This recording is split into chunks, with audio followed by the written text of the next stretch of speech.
I've just started the recording. There we go. Wonderful.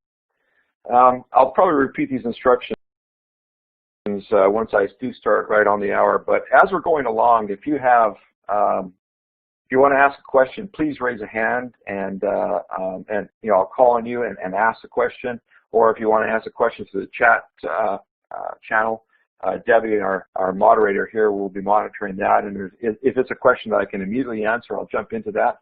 I've got about 20 to 22 minutes, 25 minutes maximum worth of presentation material I want to cover, but I want to make this as interactive as possible because I think this is a wonderful forum and opportunity to talk with people and share experiences. And even though I am identified as an expert in some areas, I like learning from everybody else, and I'm really doing this so I have an opportunity to share and to discuss these opportunities. So if there's any questions as we're going along, please don't hesitate to jump in, raise a hand, ask a question.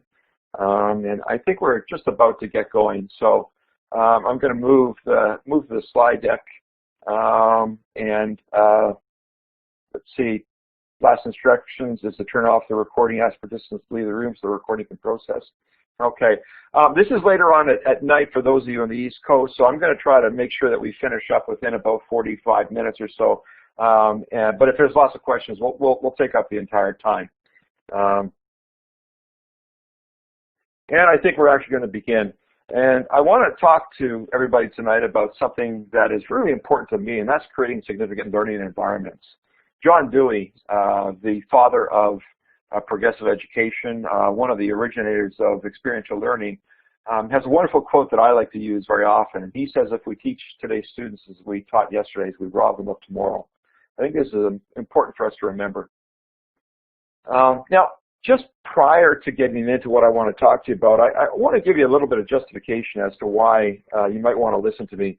You know, who am I? Where am I coming from? I'm the father of a couple of wonderful boys. I've got an amazing wife, Marilyn, of over 21 years of marriage. I'm a homeschooling father who has educated his own two sons and has been involved in supporting many homeschool families. I'm a learning theorist and have a PhD in educational psychology and a specialization of instructional technology. I'm an ardent constructivist. I believe people learn by doing.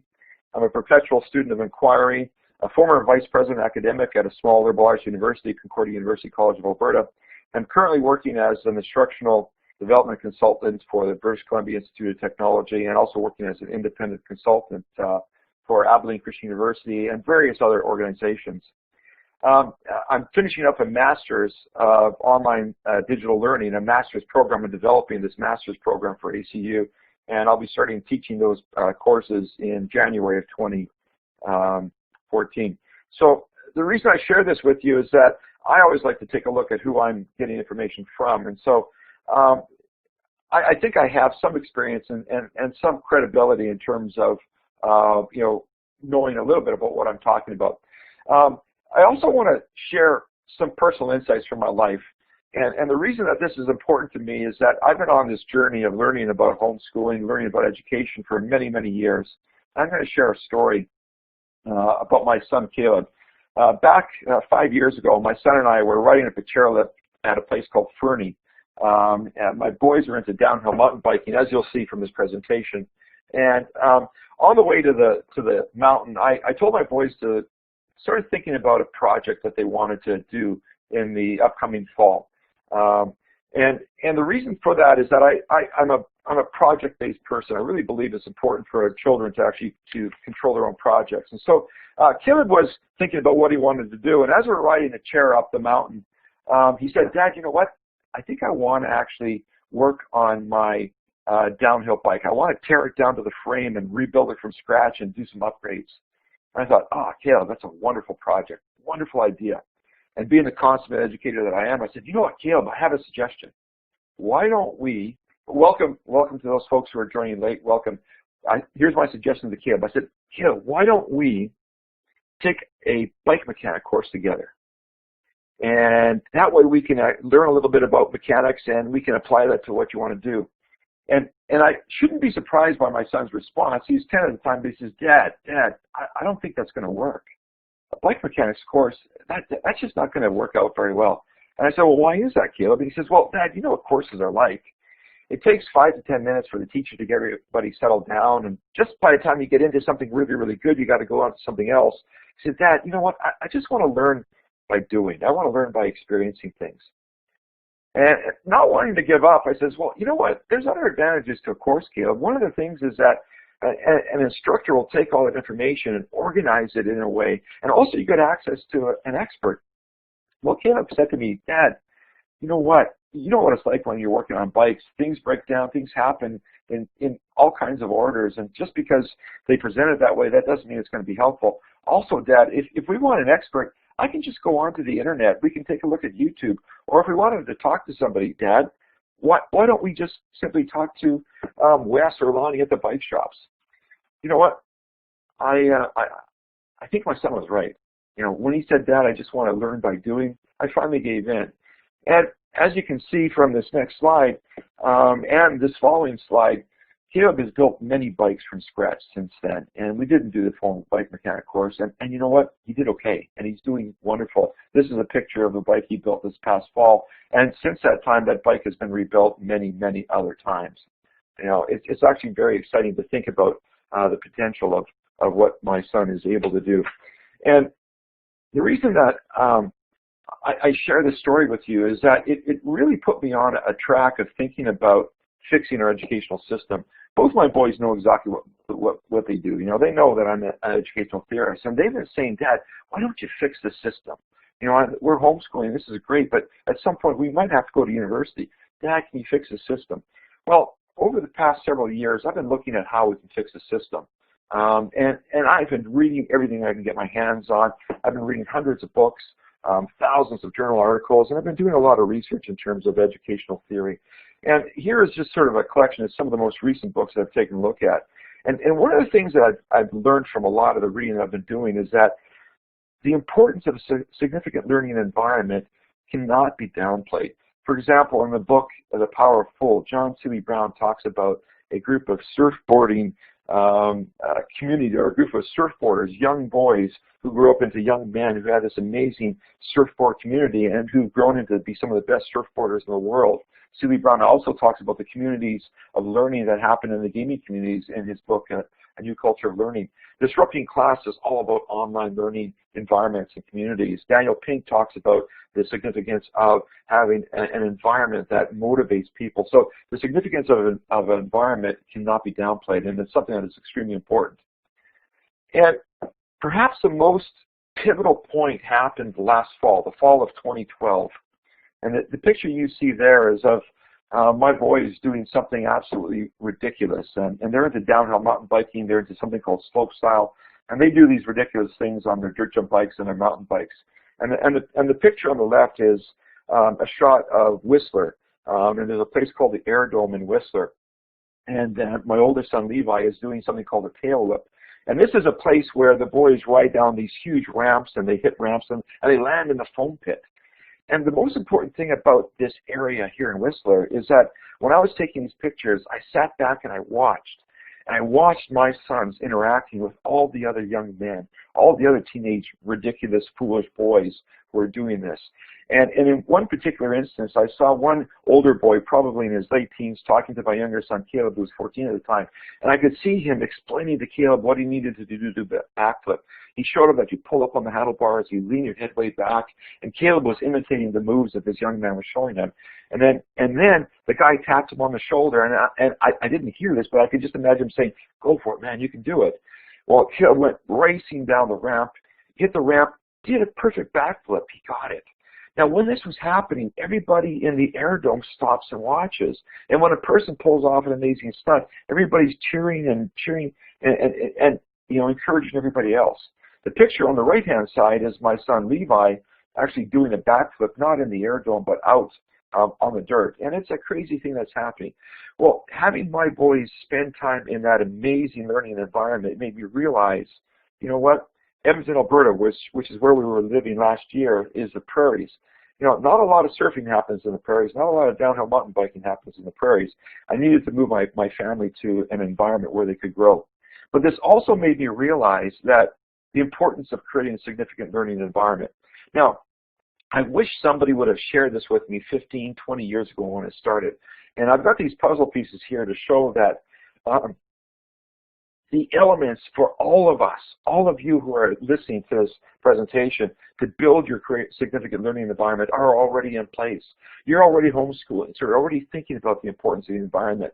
And I think all the pieces are there. And I'm going to just jump into what I see as a significant learning environment. It has all the factors of access, instructional design, assessment, evaluation, academic quality, support and infrastructure, social networking, face-to-face components. There's the instructional component, and most importantly, and I think this is important to all homeschoolers, is the student is at the center. So let me just take you into what I think an important, significant learning environment is and how we can create it. And this is a new idea. I've just put this together in the last few months, and I'm going to be fleshing this out, so please ask questions as we go along. And if you need clarification, please don't hesitate to jump in, either through a chat. It starts with the student. Okay, Jerome Bruner, probably one of my educational theory heroes in the 60s, said one of the most important factors in building learning is recognizing your learner's preparedness. So everything we do from a homeschooling perspective starts at our learner. We recognize their needs. The selection of the curriculum is dependent upon their needs. We are homeschooling because we can control the speed and many other factors of that significant learning environment. So that's the key component. That's where everything starts. In addition to that significant learning environment, we need to think about who our learners are. If you've got children between the ages of 0 and 18, well, they would fall into the category of the millennial culture. These are students, these are kids who live with their smartphones. And even if you aren't involved in a very social type of environment, you probably use smartphones within your own family. But a millennial culture is one that is technologically immersed. They've got high expectations, very, very diverse in thought. And the social networking is an extremely important component. Another aspect of this culture, and this is something that I have seen with my own boys and many of the homeschooling families I work with, is that these are people who want to make stuff.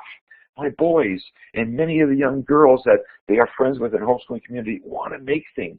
The 3D printers are something that the boys are excited about getting their hands on. And this whole idea of hacking life and hacking things together, it's an amazing time to be a home educator. It's an amazing time to be a young person. It's an amazing time to be a learner, right? Now, don't just take my word for this. I've got some credentials. I've been working in the realm of education for a long time. But if you take a look at the Gartner Group, they've been talking about technology and how to use technology and integrating the learning environment for many, many years. There's a resource called the Horizon Report from the New Media Consortium, and this is a group that talks about what is on the horizon right now, what's happening in the next 6 months, the next year, the next 3 years, and then this is the horizon in 5 years. What is happening?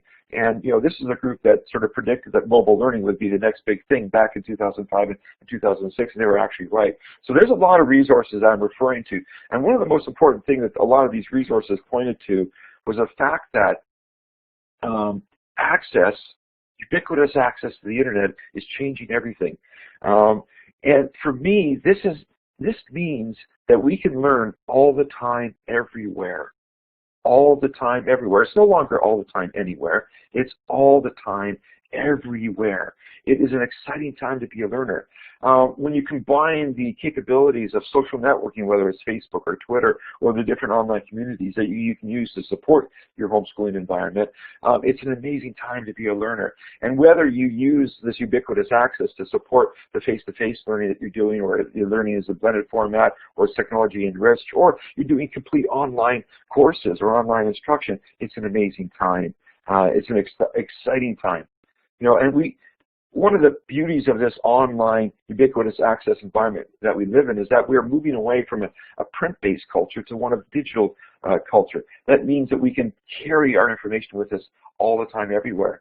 My boys are going to be spending 2 months in Whistler this fall biking. They're going to be doing some schooling in the morning time and then riding the trails in the afternoons. And they can do this because of the internet. The internet allows us to be able to move our learning environment to wherever it's really important. Okay. Now, as a learning theorist, I have to touch on something which is dear to me, and that's instructional design. And instructional design still starts with that student, whether it is the peer group, or it's your own family, or it's some other teachers who are supporting learning. instructional design starts with the student, with the learner. And I'm one of these people who believe in the backward design model, whether it's Wiggins and McTeague's Understanding by Design backward design model, or I'm actually personally using one by D. Fink. Backward design is really about identifying those big outcomes.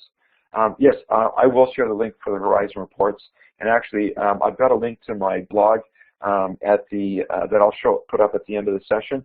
And on my blog, you can actually type in the Horizon Reports, and you can see a summary, and you can get a link to the Horizon Reports there. I'll put a copy of this presentation up on my blog as well, and it's harapnuik.org. I'll have it on the last slide. But getting backward to the design, the most important factor here is that we identify where we want to take our students. What do we want our learners to be? These big, hairy, audacious goals. A year from now, I want my sons to be able to do this. And once we identify those outcomes, then we take a look at how are we going to get them there? What are the activities? How do we plan their experiences? And then how do we determine how well they've learned? You've got to factor in that component of assessment. Now, I'm going to touch on a couple of aspects of learning.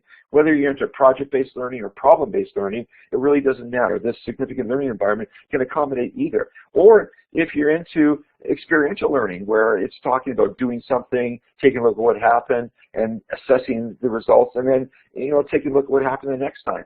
Or even if you're into unschooling, it really doesn't matter what theoretical foundation you're using to build the learning and the curriculum in your particular significant learning environment. It has to be designed. And I'm going to just touch on briefly something with unschooling. A colleague of mine, Dr. Sylvia Chard, is one of the originators of the project approach in early childhood. And she talks about a structure for openness. And I know the whole notion of unschooling, that it's very unstructured.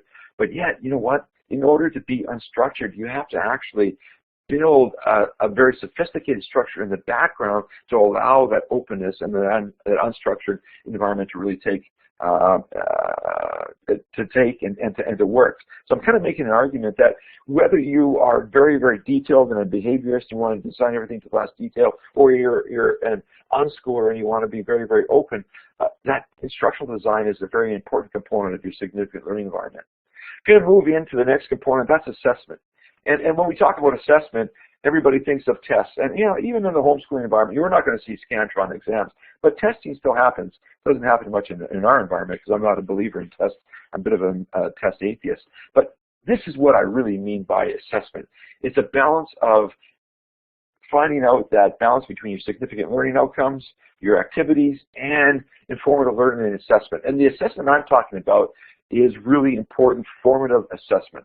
Or as my colleague D. Fink likes to call it, educative assessment, forward-looking assessment, and self-assessment, and establishing criteria that your learner can use, and fidelity, which is an extremely important component. I'm going to touch on that in just a minute, as opposed to the summative assessment, right, which is auditive. This is the assessment after the fact. It's a test, right? I'm a big fan of formative assessment, assessing as you're going along, and having your learners involved in an assessment process. And the fidelity component is extremely important, and because this touches on the notion of making the assessment and the feedback frequent, as immediate and frequent as possible. It has to be discriminating as well, because you have to be clear in terms of how well people are doing. And one of the most important things, it's got to be loving. One of the most important reasons we home educate is that nobody else really loves our children the way that we do and really understands them and can provide this type of encouragement and feedback that is important to their growing. So assessment is an extremely important part of this learning environment. And when we talk about assessment, ultimately this is where we're going. We're talking about the mastery of learning, the mastery of knowledge, and the ability for our sons and daughters, our learners, to be critical and analytical thinkers. This is what assessment really is, and it's really the assessment of real-world projects that are going to make a difference. That's assessment. Because ultimately, when we're talking about assessment, we're talking about academic quality. And this is what I want to put forward as a notion of academic quality, is in preparing our students, our children, to be dreamers and to tackle anything that they want. My older son said when he was 10 years old, "Dad, you know what? Actually, before I jump in, how do I feel about rubrics? You know what? I use rubrics quite a bit. when I'm involved in doing summative assessment, and I've changed the title from rubrics to marking guides or program guides or instructional guides. And I love to use rubrics, but not be as detailed and specific, because the more descriptive you are with your rubric, the more prescriptive you are, and the less flexibility your learners have. So rubrics are a guide, and they can be useful just as long as you allow for that subjectivity. Wonderful question. I really appreciate that question. But getting back to this notion of preparing our students for a world of academic quality, I'm a dreamer, and I really believe that we have to share that dream with our students and that they can do anything. My oldest son, Levi, when he was 10 years old, said, "Dad, you know what? I think I'm done this home education thing." I said, "Well, why do you say that?" He says, "Well, Dad, you know what? The reason I'm done is that I've got this reading thing down pat, and this math stuff, I've got it figured. And Dad, you know what? I can learn how to learn anything I want. And if I want to learn something, Dad, I'm just going to go out on the internet and figure it out."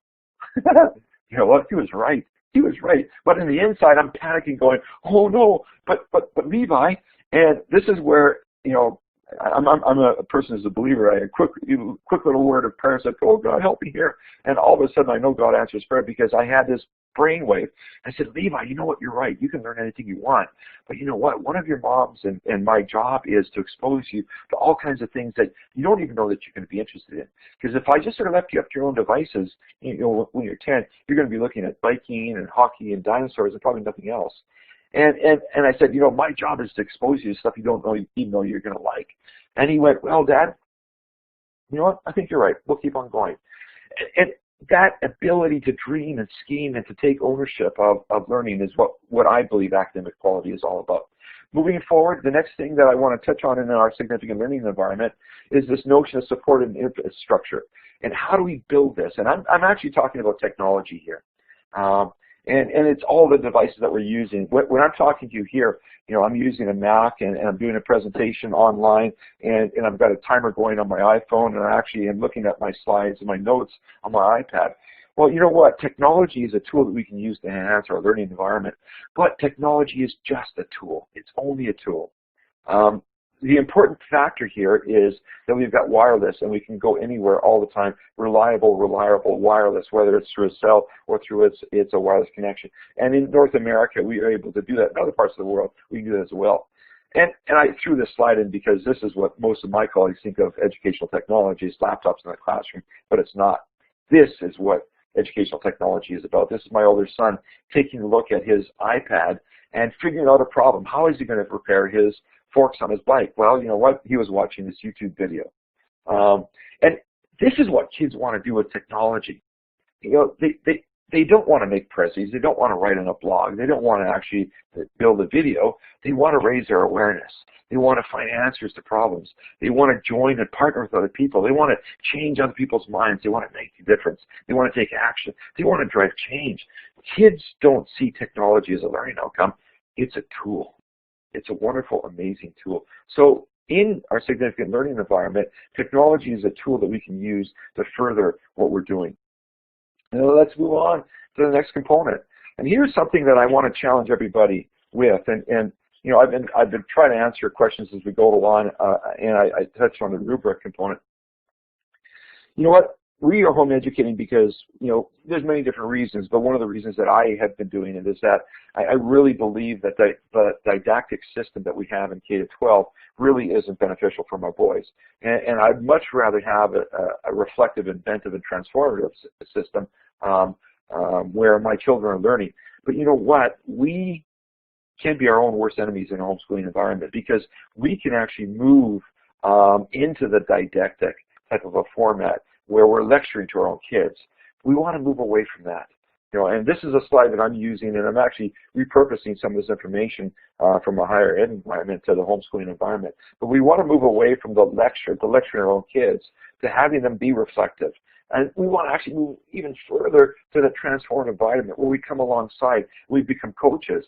I would argue we want to go a step further and actually have be the sage or the guide on the side rather, where our children take ownership of their learning through their projects. They are full-blown partners in their learning, and it's self-learning. They're teaching themselves. They're living on their own. They're solving their problems. They're actually contributing to society. This is where we want to go. So in our significant learning environment, we're going to be somewhere along these scales in terms of where we're at. Okay. Now, all of this comes together into the significant learning environment. All these factors, starting with the student, is significant in the sense that we take into account, we're purposeful in its design. And if we think about the design component, we design information system, we design, environmentally friendly environments. I'm up here in Canada. And to explain, student-centered, this is a Canadian or UK spelling, we spell center up here, C-E-N-T-R-E, so that's why centered looks funny for my American friends. I apologize for that. We design so many aspects of our society, and as home educators, we are building a learning environment, but are you being purposeful in its design? Have you thought about all these components? Are you actually really taking a very conscious and purposeful effort in making sure that everything is working in the way that you want it to work? I'm going to challenge you even further. We need to move away from a system focus to our student focus. We need to move away from a content focused perspective to a focus on competencies. Those are those outcomes I was talking about. Moving away from a prescriptive curriculum with limited flexibilities to opportunities to bring our students into learning, whether you're a project-based person or an unschooler, or even if you're using a DECA and you're kind of dabbling in some of the flexibility. I'm encouraging you to keep on moving away from the prescriptive curriculum and engage your students in projects that will actually enliven them and encourage them to be able to learn.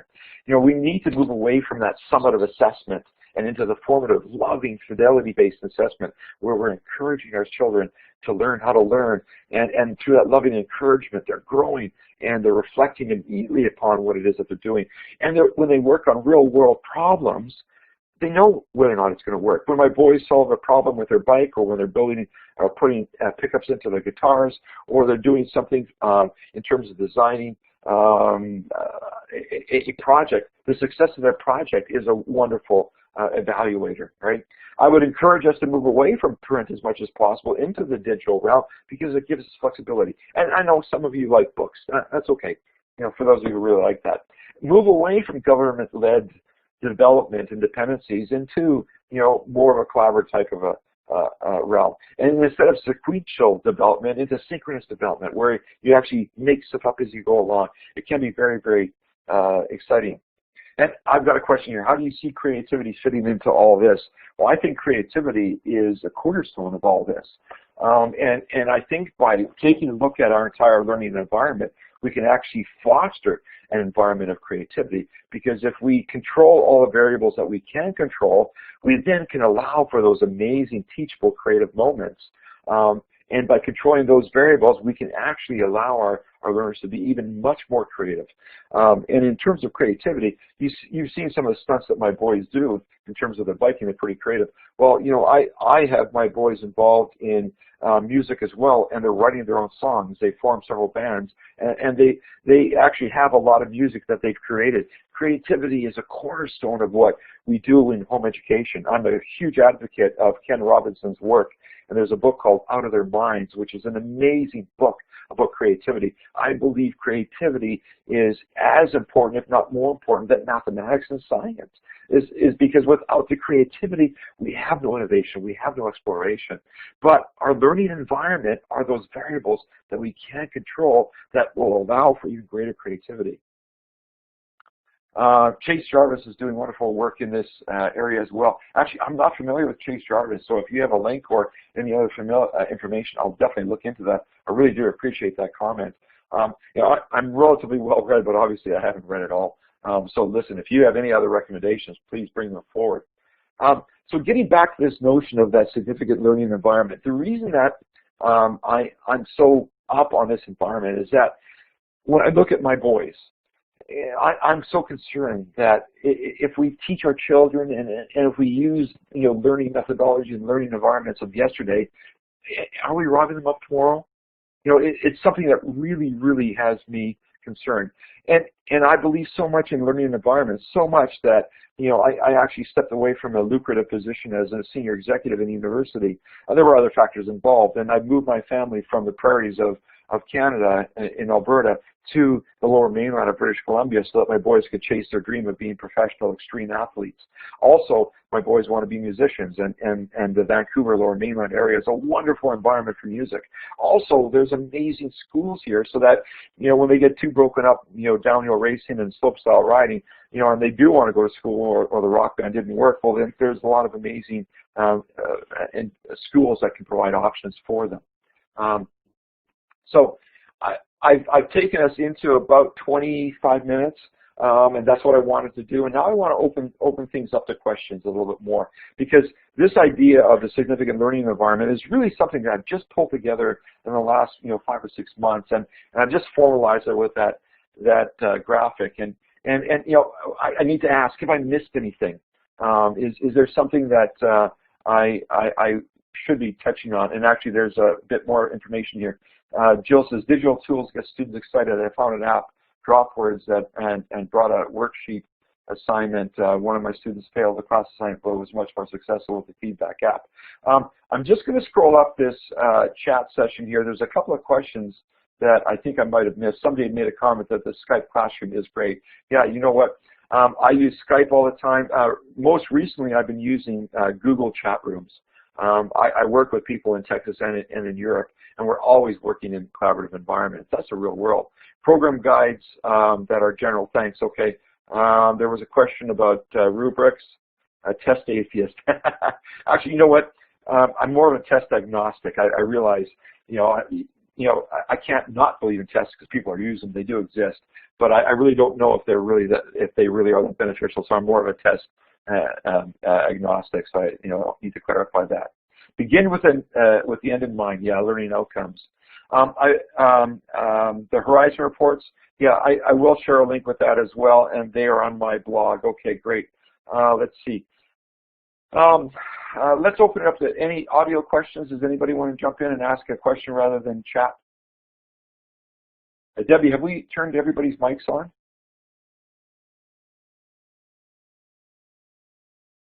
Yes, everyone has mic privilege.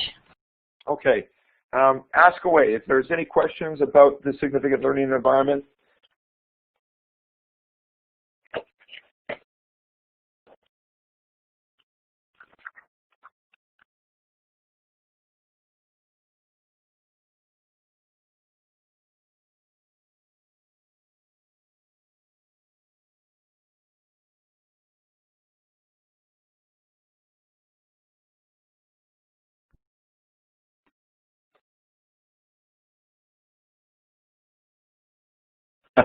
Jan B, creativity is the new literacy. Has everyone had the opportunity to see Ken Robinson's TED Talk, School Skill Creativity? Wonderful, wonderful talk. I have a link to it on my blog as well if you type that in. His work has really been pivotal in terms of what I'm recognizing that my boys need to be able to. Oh, here we go. We've got a question. Go ahead, Jane.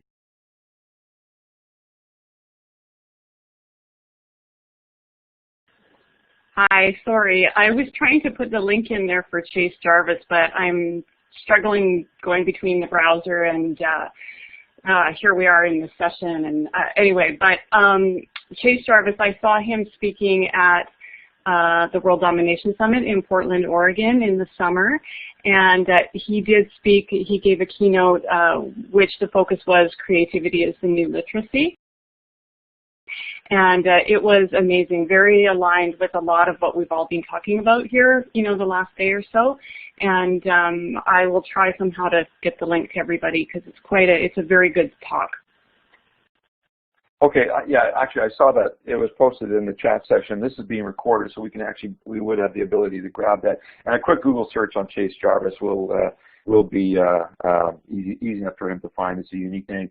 Is his work similar to what Ken Robinson is talking about? Maybe you can just quickly share what his perspective is, because Robinson is making the argument that creativity and fostering creativity is the new literacy, and it is as important as the STEM sciences, if not more important. Is Jarvis on the same page there?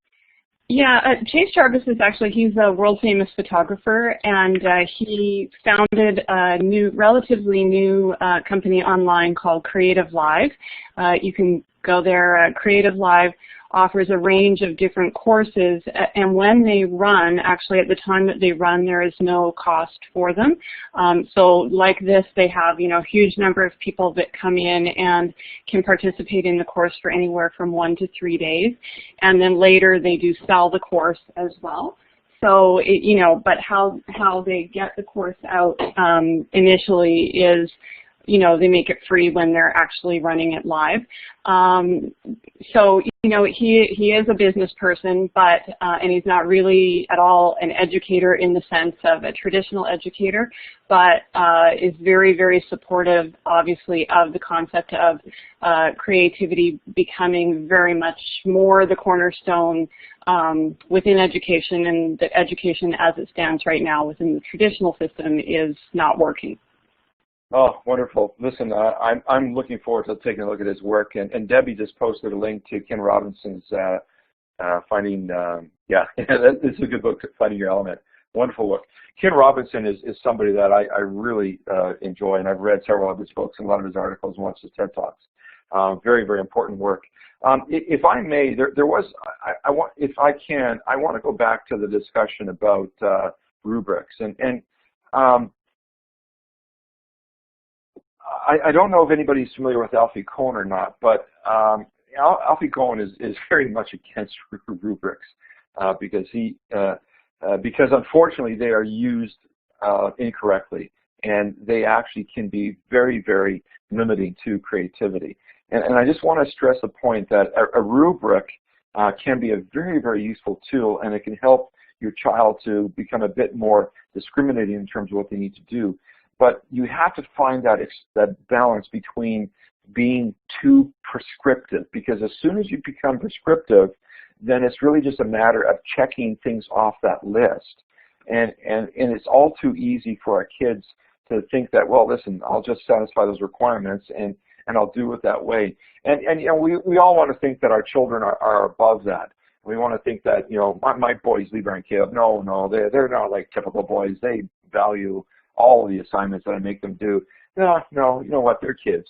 They're ordinary kids, and sometimes they'll jump through hoops if we allow them to do that. And if rubrics are used incorrectly, which they often are in the traditional K-12 system, they really are these checklists that students will use to get off doing what is really important.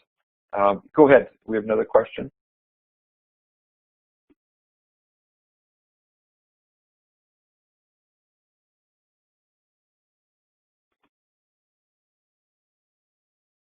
Mel, did you have a question?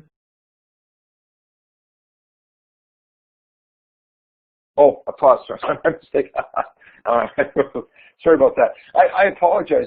I'm not that familiar with Blackboard Collaborate. I've been using something called Adobe Connect quite a bit over the years, and prior to that, I am an Illuminate user, and Illuminate had a lot more sophistication. I think when Blackboard bought Illuminate, they really simplified it, and they changed some of the icons. So this is not my most comfortable environment, so I apologize.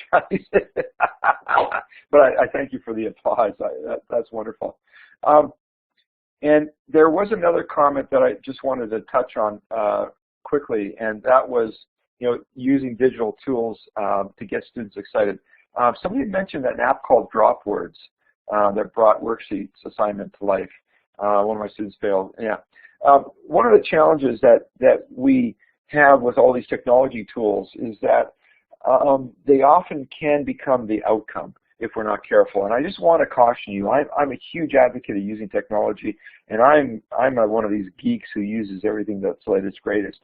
But my wife actually keeps me grounded in this regard, because she keeps me realistic in the sense that if we get too carried away with the technology, it then becomes the outcome. For example, when I get my boys to blog, well, you know, if I'm not careful, if I don't make the assignment extremely meaningful, well, then they are just doing a blog post, and then they really are just simply using technology for the sake of technology. And when I get them to create a video of their biking, and if it isn't something that they're passionate about, well, then I am turning that technology use into an outcome. So I just want to encourage everybody, when you're using technology, to find that balance, and that's a really, really difficult thing to do, is to find that happy balance between using it as a tool and then not using it as an outcome. Bernard says, I'm in the middle of a research project where I'm studying the syllabus rubrics for 100+ university courses, and so far I found plenty of examples where the rubric and syllabi is set up in such a way that a person can demonstrate 100% mastery and get a C minus, or demonstrate less than 50% mastery and get an A. Yeah, one of the challenges when you're using rubrics, right? Formative feedback, as you know, it makes good sense. So, yeah, you know what? Yeah, I'd like to see that research too. How do we prevent turning technology into an outcome? It's really about remembering what that outcome is, and that outcome is really about how our sons or daughters, how our learners will be different when they finish that project. And the technology are the tools that we help to get them there. For example, one of the projects that my boys are working on this summer is that they're documenting all their biking, and they're building a series of videos about their slopestyle riding, their racing, and all their experiences and all the different the mountains that we are biking at, and this fall. And the ultimate goal for them is to actually get sponsored next year. So they're going to be building several videos, and they're going to be working on their blogs, and they're going to be creating websites to highlight their biking, because ultimately Dad can't afford to keep on funding their biking, and they need to be sponsored by somebody else. So the ultimate outcome for them is that they are building all these things so that they can actually, you know, promote their skills and abilities as extreme athletes. So that outcome is, you know, being able to get that sponsorship. Building the videos, building the blogs, these are simply the tools that they need to use to get them to that outcome. So that's how I think you find that balance, right? It's extremely important that we do find that balance. And it's something I struggle with all the time. There are times when I just, I've told my boys, blog about something that you've done, and ultimately it doesn't work, because they know me. If I don't make their outcomes meaningful, and if they aren't actually directly involved in those outcomes, well, then they're just jumping through the hoops with the technology. Okay. Okay, that's great. I appreciate Jill. Again, if I need to clarify even more, I will. Getting back to the discussion of the significant learning environment, is this something that people have thought about? Am I wasting your time? Is this just something that is so commonsensical that it doesn't need to be discussed? And I want some feedback on this whole notion of creating a significant learning environment. And the reason I'm asking that is because, over the years, most of the research that I've done and most of the work that I've done with instructional design, we focus so much on the learning experience. My colleague's book, Creating Significant Learning Experiences by D. Fink, D focuses on the classroom, and he focuses on the experiences that you do within your 15-minute class. And so much of the work that is out there is all about that lesson, okay? When you think about understanding by design, the McTeague work, the focus there is on creating lessons, and so much emphasis is on that experience. And I found that I too fell into that trap with my instructional design. And it's only when I started to step back and start thinking about that whole environment that I think that I've actually done a better job. And now, when I see the success that my boys are having in terms of what they can do from biking, also in terms of their music and in terms of their personal growth, my sons are 15 and 17, just turned 17, but they have grown, they have matured in the last several months because of the change of environment. And because of my focus on the environment, I've seen such radical changes in them that I'm convinced that I'm on the right track. So I'm hoping to share this with you, and I hope that it is helpful. I think it's tapping into the catalyzed and neutral creativity that is in kids. Agreed. Debbie, constantly looking for new tools and different outlooks will benefit my students. Excellent.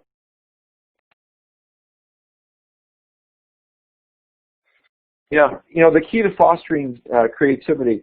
I didn't spend too much time talking about that, but for those of you who haven't read Daniel Pink's book Drive, if you haven't read it, I encourage you to take a look at reading it, or you don't have to. If you go to YouTube and type in Daniel Pink Drive RSA Animate, you can watch an 11-minute video about Daniel Pink's book that is equivalent to reading the entire book. And his perspective on motivation and the aspect on learning environments that he talks about there within the context of motivation is absolutely amazing. I would encourage you to take a look at that. Bernard is asking, can you talk a little bit more about the role of a learner in learning environment design, perhaps from your experience with your sons? I know that you addressed that in some ways already. Yeah, you know what? Excellent question. I'm a project person. I'm also a hardcore constructivist, which means that I believe my boys learn by doing. And so, as I touched on, when we were looking at a project for the fall time, I had my boys choose their projects. And my boys, even though they're brothers, are so radically different. They have different likes and different dislikes. And I look at allowing them to structure their learning environment, because the details of how they set up their rooms, how they set up the learning spaces, how they set up their shop, when they're working on their music, selecting the music that they want to, the instruments that they want to do. I'm a firm believer that you have to have your learner involved in the creation of that learning environment. Now, as an adult, as a responsible adult, as being responsible as the home, education facilitator, ultimately I have the final word. But I try to get my boys involved, and I think by allowing them to be involved, it just means that they are going to take ownership. When you go to my blog, harapnuik.org, and if you follow a category called intentional father, I talk about the significance of allowing your boys or allowing your children to take ownership. I wrote a post called "The Gift of Giving the Gift of Motivation," or giving intrinsic motivation, and in that post I talk about the significance of having ownership of that learning experience. My older son, actually, once he took ownership of his bike and all the aspects of his racing and slope style, he became very, very serious about this, and I no longer have to bug him about maintaining his bike. So again, to answer your question, crucial to allow your learner to be involved in that. Thank you, Bernard. Wonderful question. Well, we've got about 10 minutes to go, and I've always been a firm believer that if we're running out of questions, I'm willing to wind it down if people are interested in winding it down, or if there's more questions, I'm willing to answer more. Let's see. How are we doing? We've got 10 minutes to go. How are we doing there, Debbie? Do we want to wind her down, or do we want to keep on going? I'll put it up to the group. Do you want to ask a few more questions, or do we want to keep on going? Because I'm willing to keep on going. I can keep on going for. It seems like you have some people typing, so let's see if there's some more questions. Okay. Then I'll keep my mouth shut and allow those questions to come.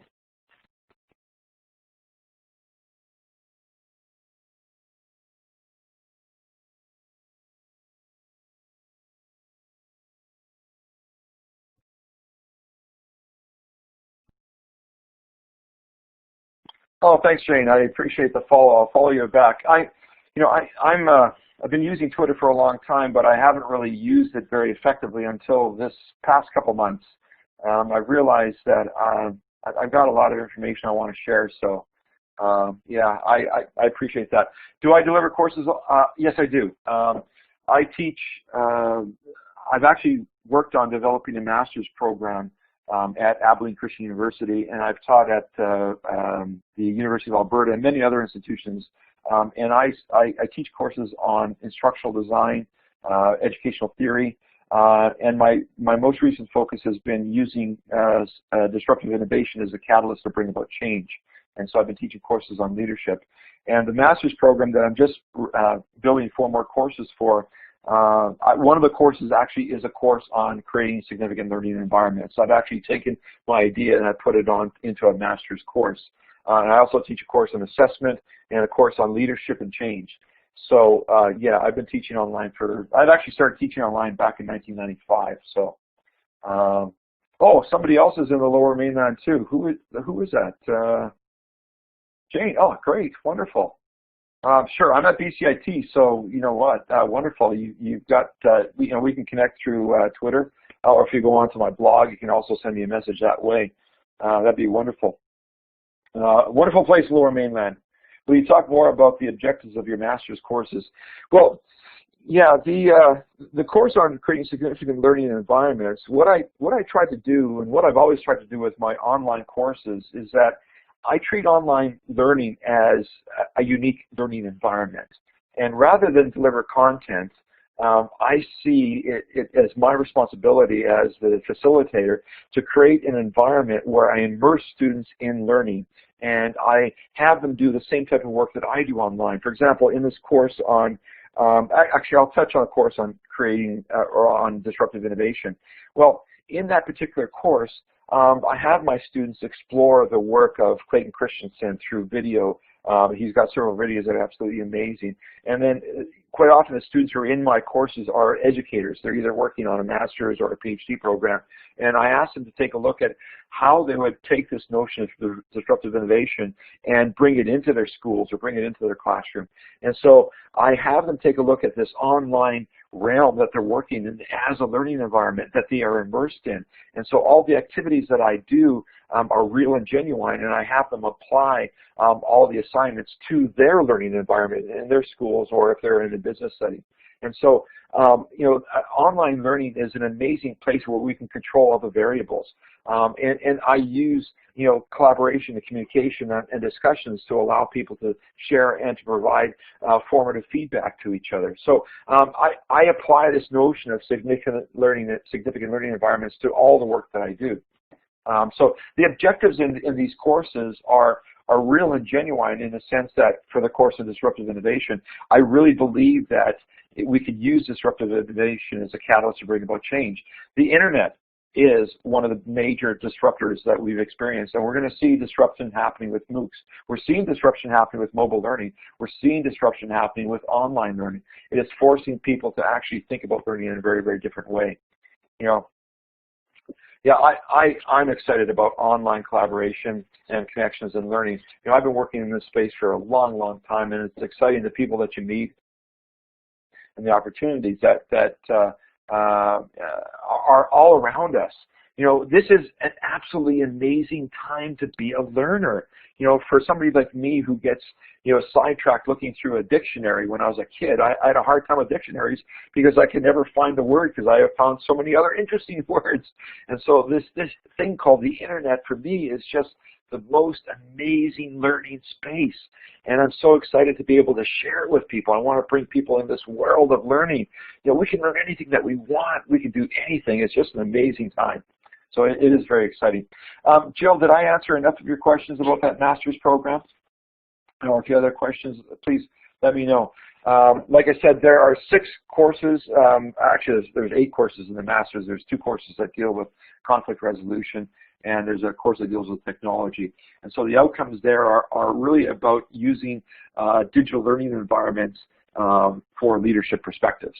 So the master's program is really to prepare high school principals who are either moving from a master's to a PhD or people who are getting their educational administrators who are getting a master's program. So it's all about using the digital environment for leadership. That's kind of the space that I'm working in as a higher ed instructor. Again, it's something I've been doing since 1995. It's fun working online. And actually, when my older son was born, I started teaching online. I realized that online learning allowed me to be at home. And for the first 10 years of Levi's life, all I had to do was walk down 13 steps, and I was in my office. And so it was really exciting to be able to use the online learning environment to be able to grow my homeschool environment for my boys. Will you tell us a specific learning activity that you use immersed learners?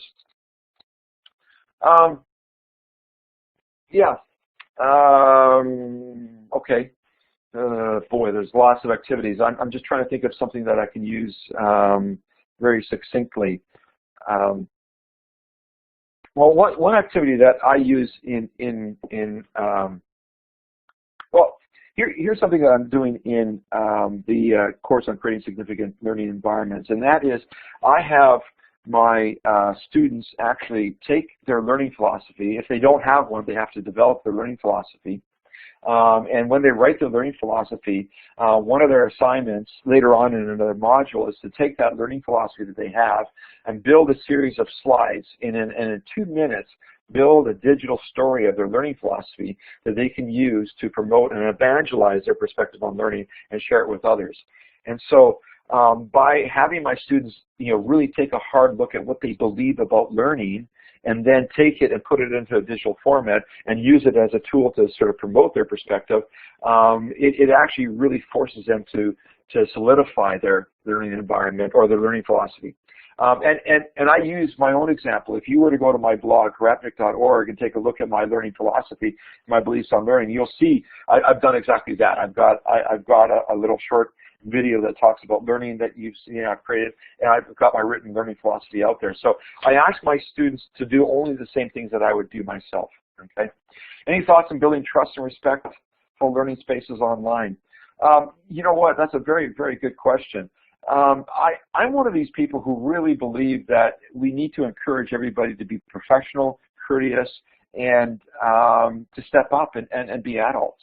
And so what I do is I give everybody the benefit of the doubt, and I assume a level of professionalism and a standard right from the get-go.